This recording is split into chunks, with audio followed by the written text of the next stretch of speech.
औज़ुबिल्लाहि मिनश्शैतानिर्रजीम बिस्मिल्लाहिर्रहमानिर्रहीम सल्लल्लाहु अलैहि व बारिक वसल्लम।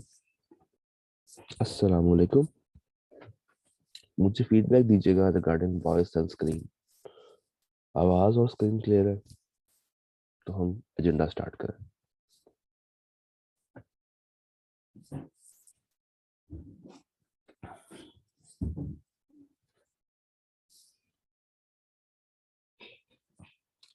डन। लें जी, कहानी शुरू करते हैं,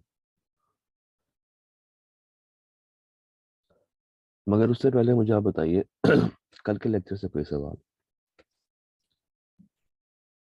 एनी क्वेश्चन फ्रॉम डायरेक्टर्स, जितना हम लोगों ने कल देखा था?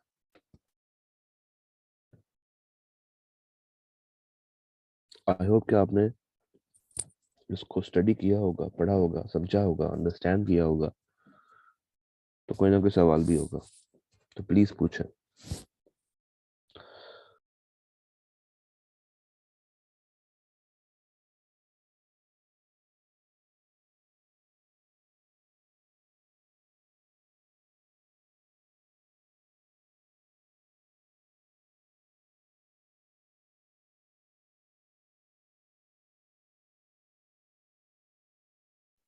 ठीक है जी, कोई सवाल नहीं है तो हम फिर आज का एजेंडा शुरू करते हैं। डायरेक्टर्स की इलेक्शन। डायरेक्टर्स इलेक्ट कैसे होते हैं, कैसे वो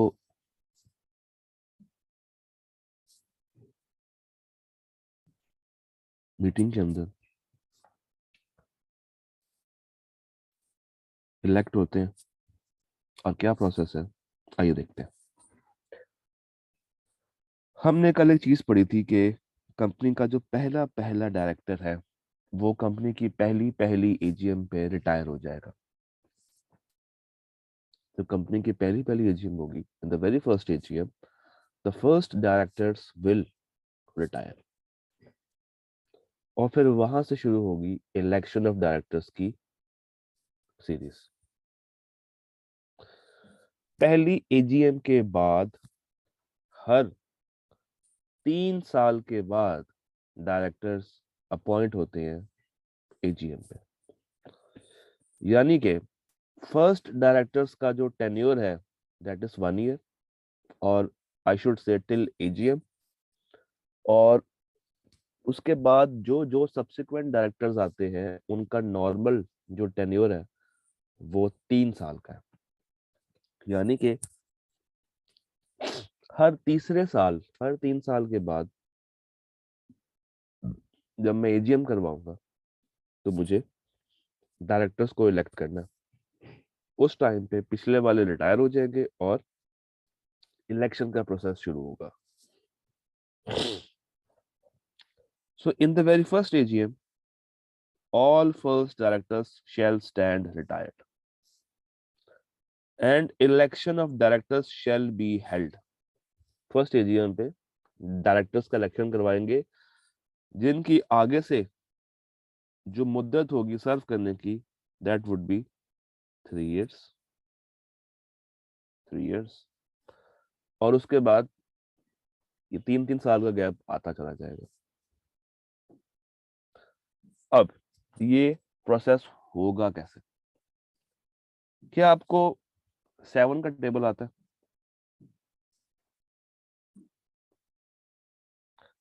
नॉर्मली यहाँ पे 7 का टेबल आपको काफी हेल्प कर देता है। यहाँ पे लिखते हैं 7 5s are 35, 7 4s are 28, 7 3s are 21, 7 2s are 14, 7 1s are 7, और 7 zeros are 0। ये मैंने 0 से लेके 5 तक 7 का टेबल लिखा। करना आपने ये है कि इसमें से बस 28 की फिगर को इग्नोर कर देना। बाकी जितने दिन आ रहे हैं, day 0, day 7, day 14, day 21, day 35, इन सारे दिनों पे, इन सारे दिनों में ये प्रोसेस चलता है। डे 0 यानी कि वो दिन जब एजीएम होगी। फिर एजीएम से 7 दिन पहले क्या होगा?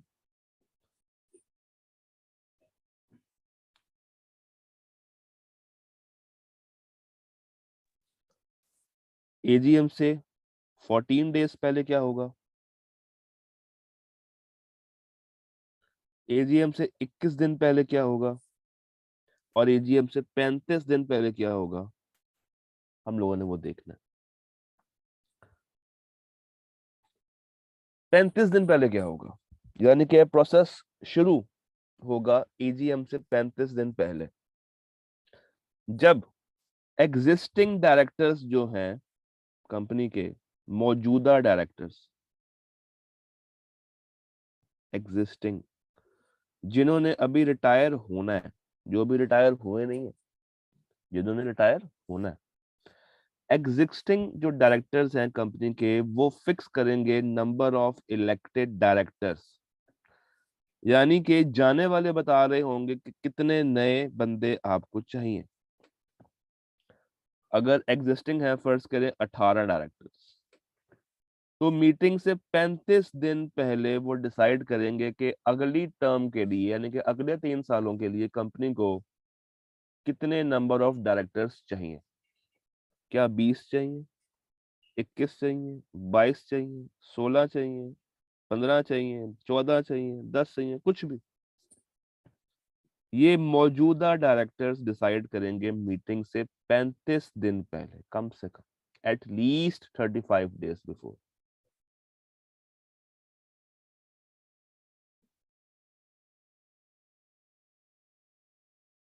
और जब वो ये फिगर डिसाइड कर लेंगे, तो फिर वो खुद की भी नहीं सुनेंगे। वो सलमान खान की मूवी का डायलॉग यहाँ पे याद रखना है कि एक दफा मैंने कमिटमेंट कर ली, फिर मैं खुद के भी नहीं सुनता। यानी कि नंबर्स जो वो डिसाइड कर चुके होंगे वो चेंज नहीं किए जाएंगे, एक्सेप्ट मेंबर्स की अप्रूवल आ जाए तो। डायरेक्टर्स खुद ही से ये नंबर चेंज नहीं करेंगे, जो डिसाइड हो चुका होगा मीटिंग से कम 35 दिन पहले, मिनिमम 35 डेज, एटलीस्ट 35 डेज। तो ये 35 दिन क्या है? मैंने यहाँ पे नंबर ऑफ सीट्स फिक्स कर लेनी है कि मुझे अगले 3 सालों के लिए इतने नंबर ऑफ डायरेक्टर्स चाहिए। फिर 21 दिन पहले क्या होगा? ये तो बहुत कॉमन जवाब है कि 21 दिन पहले जाएगा notice. Notice of meeting shall expressly state, यानी कि 21 दिन पहले नोटिस जाएगा, जिसमें एक्सप्रेसली लिखा होगा number of elected directors fixed, यानी कि जो हमने 35 दिन पहले फिक्स किए हैं उनकी तादाद उस नोटिस में लिखी होगी, एंड वो बंदे जो कि रिटायर हो रहे हैं उनके नाम, ताकि मेंबर्स को पता चले कि जा कौन रहा है और मीटिंग में कितने डायरेक्टर्स के लिए इलेक्शन होना है। तो this is day of meeting, day of AGM. हम उससे पीछे का प्रोसेस पढ़ रहे हैं। तो 35 दिन पहले मौजूदा बंदे डिसाइड करेंगे कितने लोगों ने आना है अगली बारी के लिए, और मीटिंग से 21 दिन पहले हम नोटिस भेज देंगे, जिसमें 2 बातें लिख के भेजेंगे लाजमी, एक्सप्रेसली, उसने लिखा है एक्सप्रेसली, यानी कि बड़ा बड़ा करके, साफ साफ करके, वाजिया करके, बोल्ड करके लिखना है, और लिखना है कितनी सीट्स फिक्स की हैं और कौन कौन रिटायर हो रहा है। मीटिंग से 14 डेज पहले, मीटिंग से 14 डेज पहले हर वो बंदा, अ पर्सन हु सीक्स उसको शौक है, मोहब्बत है, चाहत है, उसका दिल करता है कि वो कॉन्टेस्ट करे, लड़े, इलेक्शन लड़े, किसका? डायरेक्टर बनने का, शेल, वो करेगा। कंपनी में एक नोटिस फाइल करेगा जिसमें वो अपनी इंटेंशन जाहिर करेगा कि मैं डायरेक्टर के लिए लड़ना चाहता हूं, I want to contest for this. हर वो शख्स अगर डायरेक्टर बनने का शौक रखता है तो वो मीटिंग से 14 दिन पहले कंपनी को नोटिस देके अपनी इंटेंशन से आगाह कर देगा।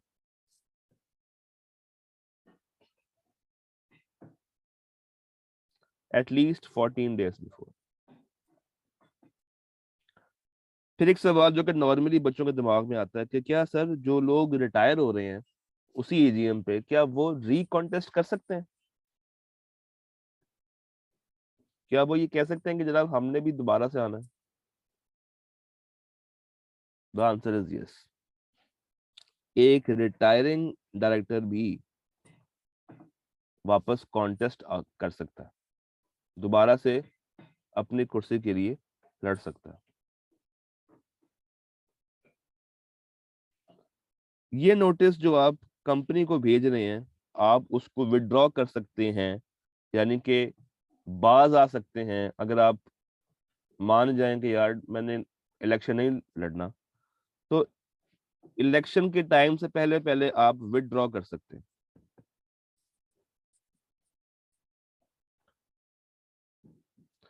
कंपनी कंपनी मीटिंग से 7 दिन पहले पहले ये तमाम नोटिसेस मेंबर्स को भिजवा देगी। 7 दिन। 35 दिन पहले नंबर ऑफ सीट्स डिसाइड हुई थी। 21 दिन पहले नोटिस गया था। 14 दिन पहले नीयत आई थी कि भाई हमने लड़ना है। ये इंटेंशन मेंबर्स की तरफ से आया था कंपनी को, और मीटिंग से 7 दिन पहले कंपनी ने उसको फाइनल करके मेंबर्स को बता देना है कि भाई ये लोग हैं। लिस्टेड कंपनी के लिए एक अलग से पॉइंट ये है कि उसने वो पब्लिश भी करना है, एक उर्दू और एक इंग्लिश अखबार में। ये तो लिस्टेड के लिए एक कॉमन सी बात है। फिर नाउ अगर सीट्स हो 15, और इंटेंशन जाहिर की हो 15 ने, तो क्या मुझे इलेक्शन करवाना चाहिए? 15 सीट्स हो और 15 की तरफ से ही इंटेंशन जाहिर की हो, तो फिर क्या मुझे इलेक्शन पे खर्चा करना चाहिए?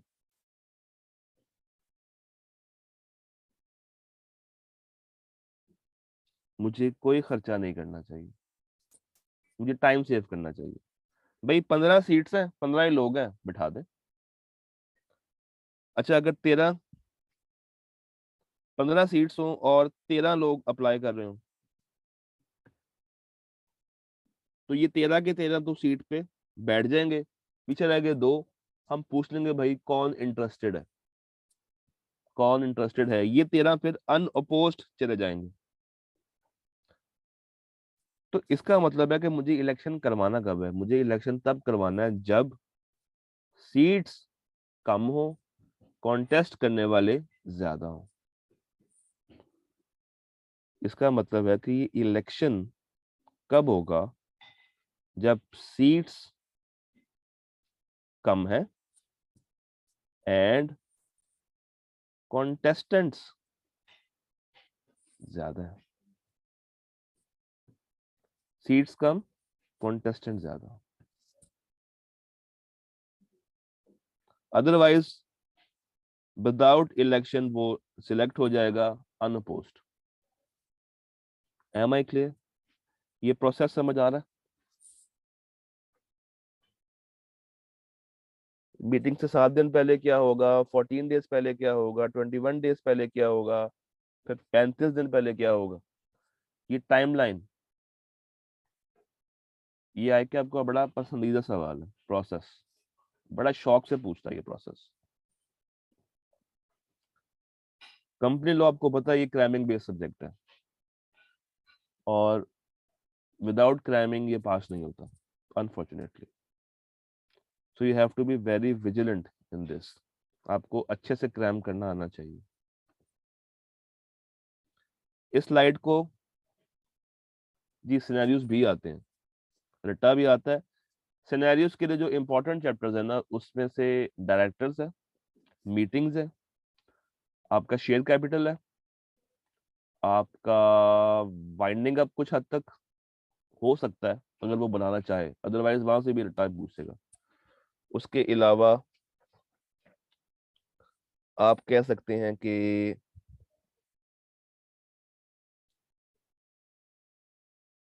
अकाउंट्स का वो चैप्टर, अकाउंट्स एंड रिटर्न का, तो ये 3-4 चैप्टर्स हैं जहां से सिनेरियो बेस्ड आ सकते हैं। दोबारा से नोट कर ले, मैं लिखवा देता हूँ। चैप्टर 5, चलो यहाँ पे स्लाइड पे कर देते हैं। चैप्टर 5 यानी कि सिनेरियो बेस्ड कहाँ कहाँ से आ सकते हैं, बाकी रटा तो कॉमन है। चैप्टर 5 शेयर कैपिटल, चैप्टर 10 जो इन्वेस्टमेंट्स का है,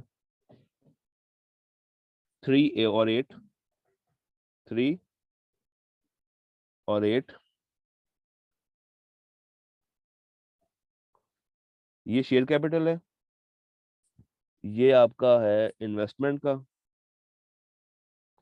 ये डायरेक्टर्स, ये मीटिंग्स, उसके बाद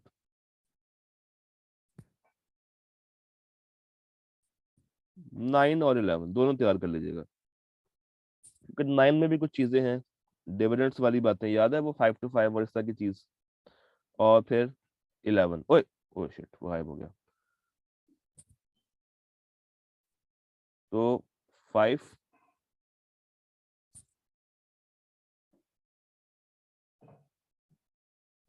10, 3, 8, 9, 11 ये सिनेरियो बेस्ड के लिए इंपॉर्टेंट है। ठीक है जी, आगे चले।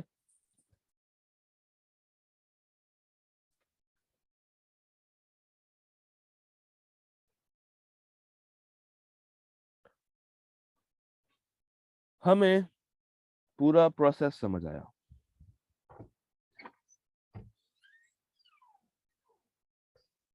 मगर ये प्रोसेस उन कंपनीज के लिए था जो कि शेयर होल्डिंग रखती हैं, और उनके लिए भी था जो कि शेयर होल्डिंग नहीं रखती। यानी कि वो कॉमन प्रोसेस सबके लिए था कि मीटिंग से 35 दिन पहले क्या होगा, 21 दिन पहले क्या होगा, 14 डेज पहले क्या होगा, 7 डेज पहले क्या होगा। वो प्रोसेस था, मीटिंग से पहले पहले का प्रोसेस था। अब मैं मीटिंग में आ गया हूँ, एजीएम पे आ गया हूँ, अब मैं डे 0 पे खड़ा हूँ। This is day 0, the day of judgment, the day of AGM, day 0।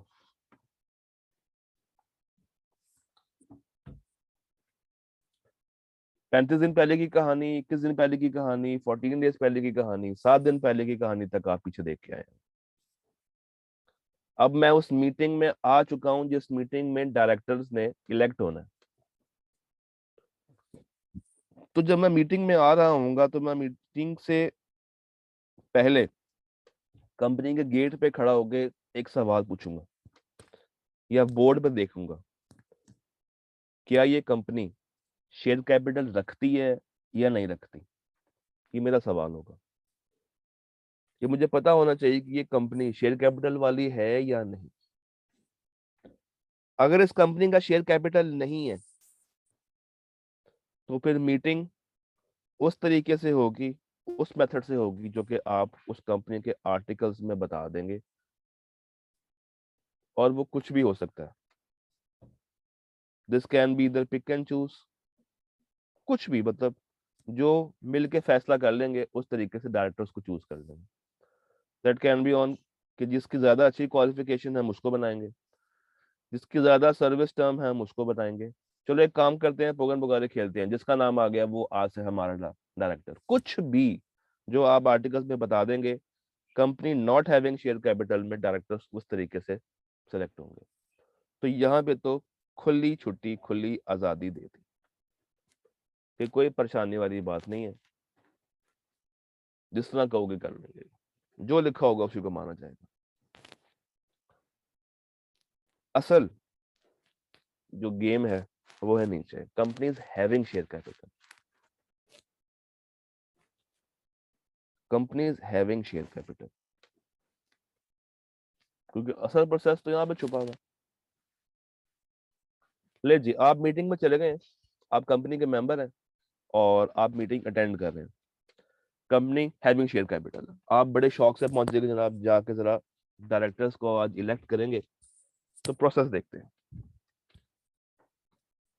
जब आप मीटिंग में जाके कुर्सी पे बैठेंगे, मेंबर्स वाली कुर्सी पे बराजुमान होंगे, तो पहला सवाल आप उससे करेंगे कि भाई सीट्स कितनी है, सीट्स कितनी है और लोग कितने हैं, यानी कि कंटेस्टेंट्स कितने हैं। सीट कितनी है और कंटेस्टेंट्स कितने हैं। वो कहते हैं जनाब सर सीट्स है 20। आप कहते हो वाह मजा आएगा, 20 लोग हैं, जरा शोर शराबा होगा, हुल्लड़बाजी होगी, कुछ ग्रुप्स बने होंगे, फायरवर्क्स होंगे, काफी इंटरेस्टिंग प्रोसेस होगा इलेक्शन का। और पता ही चलता है कि सर वो मीटिंग स्टार्ट करते टाइम जो कंटेस्टेंट्स हैं वो 12 हैं, तो आपके सारे अरमान आंसुओं में बह गए, क्योंकि 12 के 12 तो ऑटो पे सिलेक्ट हो जाएंगे, 12 के 12 तो ऑटो पे सिलेक्ट हो जाएंगे। जो बाकी 8 बच गए हैं उसके लिए इतना कोई खास शोर शराबा नहीं होगा, क्योंकि वो उधर से बैठे बंदों में से चूज हो जाएंगे। आपने कहा यार सीट्स कितनी है, उसने कहा सर 20। आपने कहा बंदे कितने हैं, उसने कहा सर 20। आपको फिर मायूसी का सामना करना पड़ा, क्योंकि यहाँ पे भी ये वाला प्रोसेस फॉलो नहीं होगा, क्योंकि अनअपोज्ड, भाई कुर्सियां ही उतनी ही हैं, जितने लोग हैं तो सारे बैठ जाएं, हमें किसी से कोई एतराज नहीं है। नाउ असल गेम आएगी जब सीट्स 20 हो और कंटेस्टेंट्स हो 25, 21, 22, कुछ भी 20 से ज्यादा हो। नंबर ऑफ सीट्स अगर ज्यादा है, नंबर ऑफ सीट्स अगर ज्यादा है, सॉरी नंबर ऑफ कंटेस्टेंट्स अगर ज्यादा है, नंबर ऑफ डायरेक्टर्स फिक्स है, तो फिर ये प्रोसेस शुरू होगा। ले जी, आप बैठे हुए मीटिंग में और काफी जोश में बैठे हुए हैं। कंपनी सेक्रेटरी आपके पास आएगा चलता हुआ और आपसे पूछेगा सर आपके पास कंपनी के कितने वोट्स हैं। आप कहते हैं यार मेरे पास वोट्स हैं, यानी कि मेरे पास वोटिंग शेयर्स हैं, जितने शेयर्स का मैं मालिक हूँ, फर्ज करें मेरे पास कंपनी के 10 लाख शेयर्स हैं, मेरे पास 10 लाख शेयर्स हैं। ये आपसे कंपनी सेक्रेटरी या उसका कोई नुमाइंदा आके पूछ रहा है। वो कहेगा अच्छा सर जितने नंबर ऑफ वोटिंग पावर्स आपके पास है, यानी कि जितने नंबर ऑफ वोटिंग शेयर्स आपके पास है, उसको प्लीज मल्टीप्लाई कर लें नंबर ऑफ सीट्स के साथ।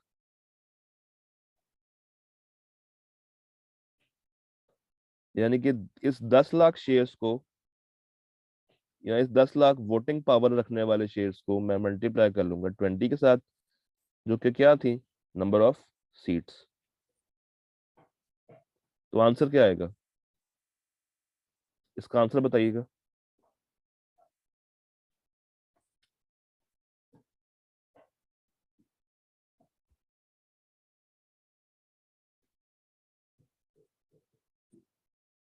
200 मिलियन, 200 मिलियन। मेरे पास इतने वोटिंग राइट्स आ जाएंगे। इतने क्या आएंगे?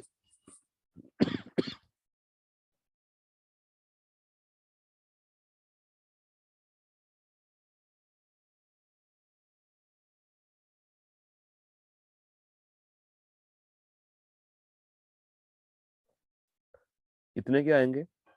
Voting rights.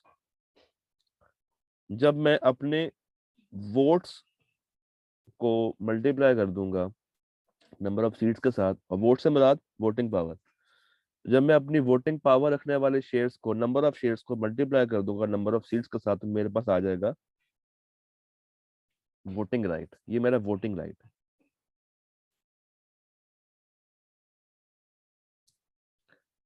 अब ये मेरी मर्जी है कि मैं ये सारे के सारे राइट्स एक बंदे को दे दूं, यानी कि अपने जितने ये वोट्स हैं 200 मिलियन वोट्स, ये सारे किसी एक बंदे को दे दूं, या इसको डिवाइड कर दूं इनटू 20 या इनटू 19 इनटू 18 इनटू 16, कुछ भी। मैं चाहूं तो मिस्टर ए को 18 मिलियन वोट दे दूं, मिस्टर बी को 32 मिलियन वोट दे दूं, मिस्टर सी को 64 मिलियन वोट दे दूं। यानी कि इस 200 को मैं किसी भी तरीके से इस्तेमाल कर सकता हूँ।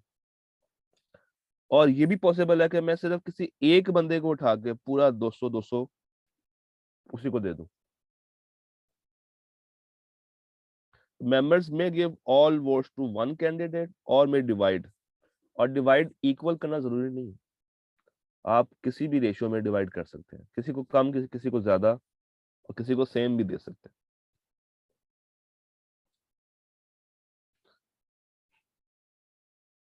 ये दो बातें हमें समझ आई, ये दो बातें हमें क्लियर है।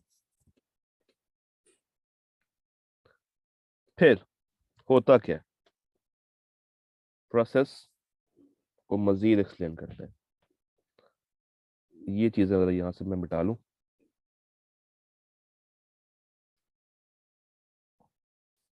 जी, लेट सपोज पहले वाले बंदे को वोट्स मिले 12,76,000,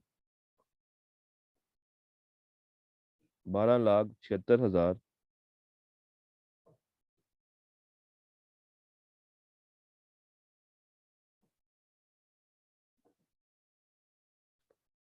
कितने बन गए?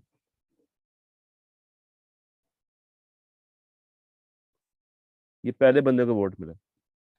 दूसरे बंदे को वोट मिले 11,812,164। फिर सी को मिले 9,672,165। फिर डी को मिले, फिर ई को मिले।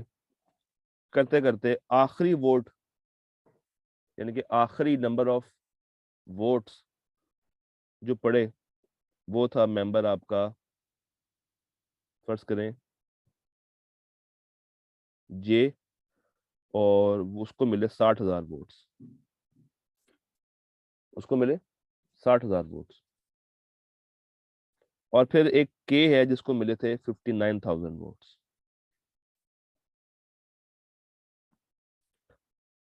हमें बंदे चाहिए थे 10, और वो 10 की क्वांटिटी यहाँ पे पूरी हो रही थी, या 20 चाहिए थे, वो क्वांटिटी यहाँ पे पूरी हो रही थी।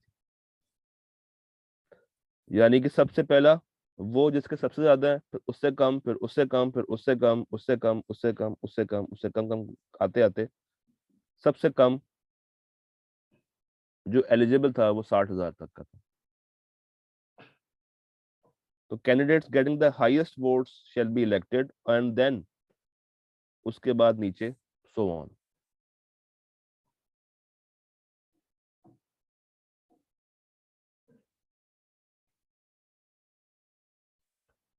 तो 60,000 were the number of votes जो कि आखिरी बंदे को पड़े सबसे ज्यादा। उसके बाद भी हैं, के पास भी है, एल के पास भी, एम के पास भी, एन के पास भी है, मगर वो डिक्रीज होते चले जा रहे हैं। ये टॉप 12 में जे तक कहानी खत्म हो गई, टॉप 20 सॉरी, टॉप 20 में जे तक कहानी खत्म हो जाती है। इन सारे के सारे डायरेक्टर्स का जो रैंक होगा वो इक्वल होगा, कोई किसी से ज्यादा हक नहीं रखता होगा, इक्वल राइट होगा। ये नहीं कह सकता कि भाई मुझे सबसे ज्यादा वोट मिले थे, मेरी पॉपुलैरिटी सबसे ज्यादा थी, तुम्हें मेरे मुकाबले में तो बहुत कम वोट मिले हैं, मेरा हक ज्यादा है कंपनी पे। नो, लॉ की नजर में इट्स जस्ट अ प्रोसेस। ये डिसाइड नहीं कर रहा कि कौन किससे ज्यादा ऊपर है, ये सिर्फ एक प्रोसेस है। यहां तक गेम समझ आ गई? देन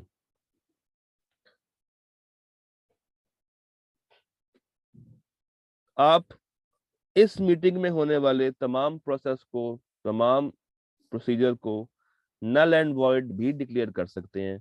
वही पुरानी बात कि 10% वोटिंग पावर रखने वाले लोग अगर 30 दिन के अंदर अदालत चले जाएं तो वो जाके अदालत को ये कह सकते हैं कि भाई पूरी मीटिंग को या इस पोर्शन को इनवैलिड डिक्लेयर किया जाए।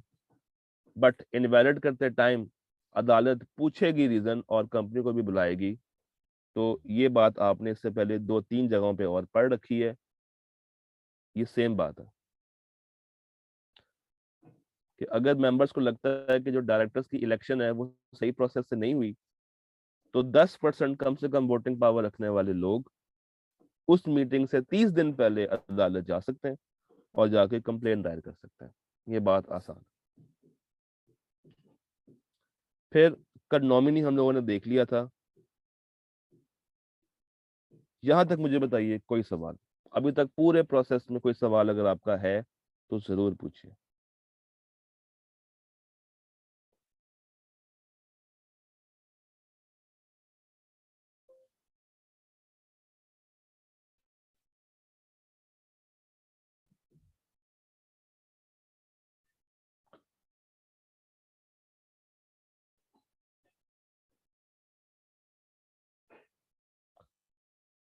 आगे चलते हैं। सब्सटेंशियल एक्वायरर, सब्सटेंशियल एक्वायरर ये एक भाई होते हैं। हुआ कुछ यूं, ईयर 1 पे हुई थी एजीएम और ईयर 1 पे डायरेक्टर्स अपॉइंट हुए जिनकी मुद्दत थी 3 साल। अगले ही साल एक भाई साहब आए कंपनी में और कंपनी को आके बड़े ऊंचे अल्फाज में कहा कि मुझे दोबारा से ये इलेक्शन करवाना है, मुझे दोबारा से इलेक्शन करवाना है। लोगों ने पूछा क्यों भाई, अभी तो हो गया हटा है। उसने कहा कि नाउ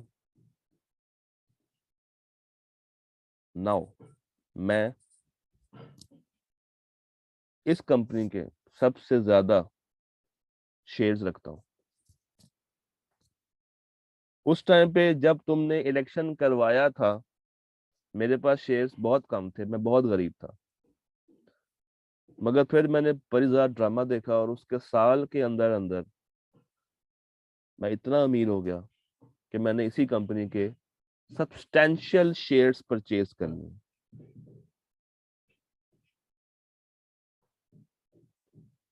मैंने इसी कंपनी के सब्सटेंशियल अमाउंट ऑफ शेयर्स को परचेज कर लिया, एक हैवी अमाउंट ऑफ शेयर्स को परचेज कर लिया। Now I have more shares than anyone.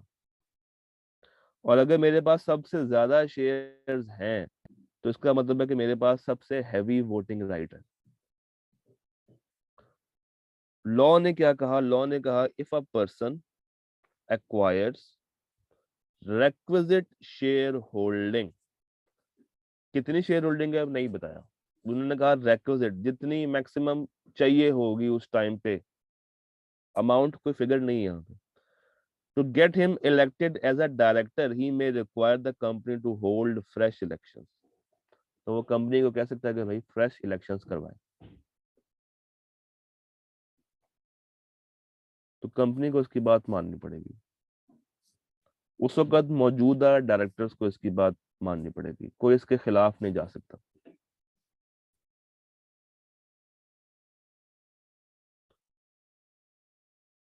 Number of directors fixed, जितने फिक्स किए थे लास्ट टाइम याद करें 35 दिन पहले, वो कम नहीं होंगे, बढ़ सकते हैं। यानी कि कम से कम उतने नंबर ऑफ सीट्स पे इलेक्शन होगा, हमारे केस में था लास्ट टाइम 20, तो वो कम से कम 20 पे होगा। इस भाई की एप्लीकेशन देने के 30 दिनों के अंदर अंदर वो मीटिंग हो जानी चाहिए, जहां पे फ्रेश इलेक्शंस हो रहे हो, ताजा दम इलेक्शंस दोबारा से हो रहे हो। क्यों? क्योंकि ये जो सब्सटेंशियल एक्वायरर वाले भाई हैं, इन्होंने आकर डिमांड क्रिएट कर दी कि भाई मैंने इतने पैसे लगा के तुम्हारी कंपनी के शेयर्स परचेज किए हैं, अब मुझे इस कंपनी का डायरेक्टर बनना है, तो मेरे लिए फ्रेश इलेक्शंस करवाए जाए।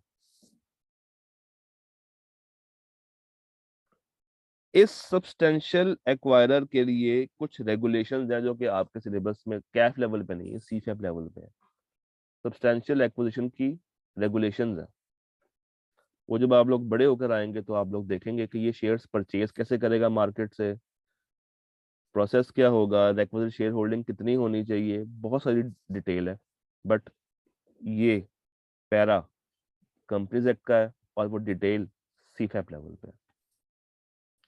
तो आपने बस इतना याद रखना है कि अगर एक बंदा एक दिन एक बड़ी सी गाड़ी में कंपनी का गेट तोड़ते हुए दाखिल हो, तो समझ जाइएगा सब्सटेंशियल एक्विजिशन हो गई, और समझ जाइएगा कि फ्रेश इलेक्शंस होने वाले हैं, और समझ जाइएगा कि जो सीट्स लास्ट टाइम डिसाइड हुई थी वो नंबर ऑफ सीट्स कम नहीं होंगी। तो फ्रेश इलेक्शंस। इस स्लाइड पे कोई सवाल?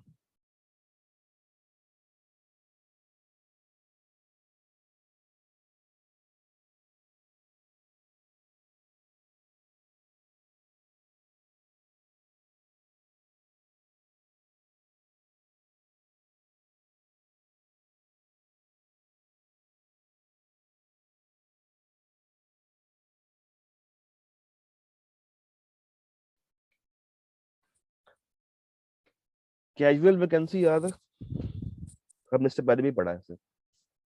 कैजुअल वैकेंसी, वैकेंसी कहते हैं खाली होने को, खाली होने को, छोड़ देने को। अगर 3 साल से पहले पहले कोई डायरेक्टर अपनी कुर्सी छोड़ दे, रिजाइन कर दे, अभी 3 साल की मुद्दत पूरी नहीं हुई, बट उसने कहा कि उसको कंटिन्यू आगे नहीं करना, रीजन कैन बी एनीथिंग, उसको कुछ मेडिकल के इश्यूज हैं, उसने आउट ऑफ कंट्री जाना है, या वो बूढ़ा हो गया है, या उसकी तबीयत नहीं सही रहती, कुछ भी, अगर वो रिजाइन कर रहा हो अपने ऑफिस से, यानी कि अपनी पोस्ट से, अपनी सीट से, तो कैजुअल वैकेंसी क्रिएट हो जाती है। कैजुअल वैकेंसी क्रिएट हो जाती है कि अगर कोई एग्जिस्टिंग डायरेक्टर अपनी मुद्दत पूरी किए बगैर रिजाइन कर दे, तो कैजुअल वैकेंसी आ जाती है। ये कैजुअल वैकेंसी जो उस वक्त के मौजूदा हैं उन्होंने फिल करनी है, उस वक्त के मौजूदा डायरेक्टर्स हैं उन्होंने फिल करनी है। और अगर ये कंपनी लिस्टेड हो, तो आपको पता है लिस्टेड कंपनी की फरमाइश है वो कहता है कि in listed company it shall be filled at the earliest but not later than 90 days from the date of vacancy. 90 days। वो कहता है भाई कि अगर तो वो लिस्टेड कंपनी है जिसमें कैजुअल वैकेंसी क्रिएट हुई है, तो फिर एज अर्ली एज पॉसिबल उसको फिल करो और 90 दिनों के अंदर अंदर फिल लाजमी कर लेना। यानी कि ये 90 दिन का मैक्सिमम टाइम बता दिया गया कि इन 90 दिनों में तुमने कैजुअल वैकेंसी एग्जिस्टिंग डायरेक्टर सुन लो, तुमने फिल करनी है। और अगर 90 दिन में फिल ना हो पाए तो हम तुम पे पेनल्टीज और चार्जेस वगैरह फाइन करेंगे। फिर क्या बाकी कंपनीज के लिए कोई टाइम लिमिट है? तो ये स्पेसिफिक थी लिस्टेड के लिए। For others no time limit is specified, और ना ही ये मैंडेटरी है। इवन कैजुअल वैकेंसी फिल करना भी मैंडेटरी नहीं है, मां सिवाय लिस्टेड कंपनीज के। अगर 3 साल की मुद्दत से पहले एक या दो डायरेक्टर छोड़ के चले भी जाएं कंपनी को तो कोई मसला नहीं है, कंपनी चलती रहती है। कंपनी की परपेचुअल सक्सेशन होती है ना, लोग आते हैं लोग जाते हैं, कंपनी अपनी जगह पे रहती है। बट अगर वो लिस्टेड हो तो फिर आपको लाजमी फिल करनी है, और वो 90 दिन के अंदर अंदर फिल करनी है। बाकी कंपनीज के लिए ना तो टाइम लिमिट डिफाइंड है और ना ये कोई मैंडेटरी रिक्वायरमेंट है। बट एक्सेप्शन आ रही है, अगर इतने डायरेक्टर्स छोड़ के चले जाएं कि वो मिनिमम नंबर से कम हो जाए, तो फिर आपको बंदे रखने पड़ेंगे, फिर आपको वो कैजुअल वैकेंसी फिल करनी पड़ेगी।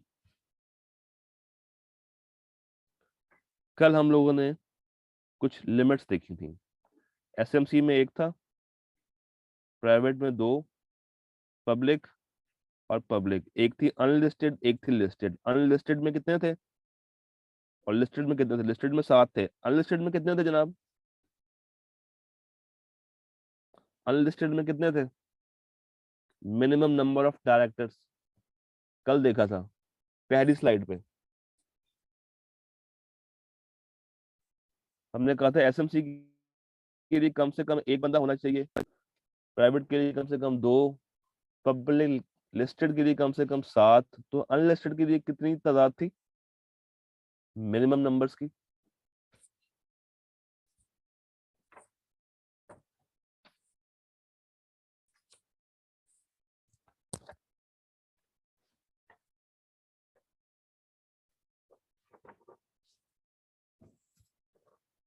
बताएं बताएं, सोच के बताएं।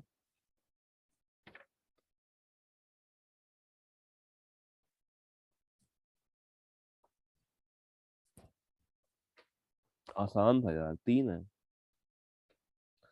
तो वो कह रहा है कि भाई अगर तो इतने बंदे छोड़ के चले जाएं और तुम एक प्राइवेट कंपनी हो कि तुम्हारा ये 2 की लिमिट अचीव ना हो रही हो, 2 से भी कम हो जाए, या पब्लिक लिस्टेड के केस में 7 से कम हो जाए, अनलिस्टेड के केस में 3 से कम हो जाए, तो फिर तुम्हें कैजुअल वैकेंसी लाजमी फिल करनी है, फिर कोई चारा नहीं है। और जो कैजुअल वैकेंसी आएगी वो सिर्फ रिमेनिंग टर्म के लिए आएगी, यानी कि जिस साल इलेक्शन होंगे वो उसी साल उसी एजीएम तक आएगी। हाँ, आगे वो खुद को दोबारा से री इलेक्शन की नुमाइंदगी में जा सकती है, अपना इंटरेस्ट जाहिर कर सकता है वो शख्स, बट उसका जो वो टाइम पीरियड होगा वो एडहॉक बेसिस पे उसी एजीएम तक का होगा। This is casual vacancy.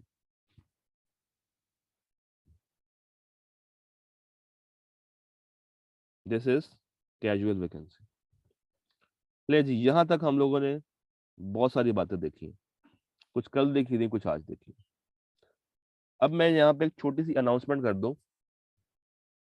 Directors एक लंबा चैप्टर है, हैवी चैप्टर है, सब बाकी सब चैप्टर्स में से इसकी जो नंबर ऑफ पेजेस हैं वो सबसे ज्यादा है, सेक्शन भी ज्यादा है, और हमारे पास वीक में दिन होते हैं 3। तो मैंने अब क्या करना है, मैंने इस लेक्चर के बाद एक और लेक्चर जो कि डायरेक्टर्स का ही होगा, वो टीम को दे देना। और इस लेक्चर के साथ वो लेक्चर भी अपलोड होगा with the name extra class. तो जो भी रिकॉर्डिंग सुन रहा होगा वो आज के दिन में 2 लेक्चर्स देखेगा, एक जो हमने लाइव देखा और एक इसके साथ अपलोड होगा रिकॉर्डेड फॉर्म में।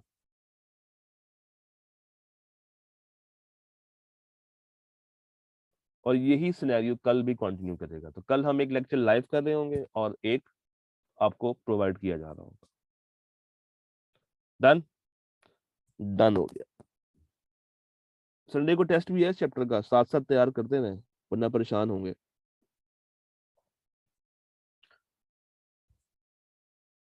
तो बस ठीक है, फिर छुट्टी करते हैं, चिल करते हैं। आप भी जाइए, रेस्ट कीजिए। अल्लाह हाफिज।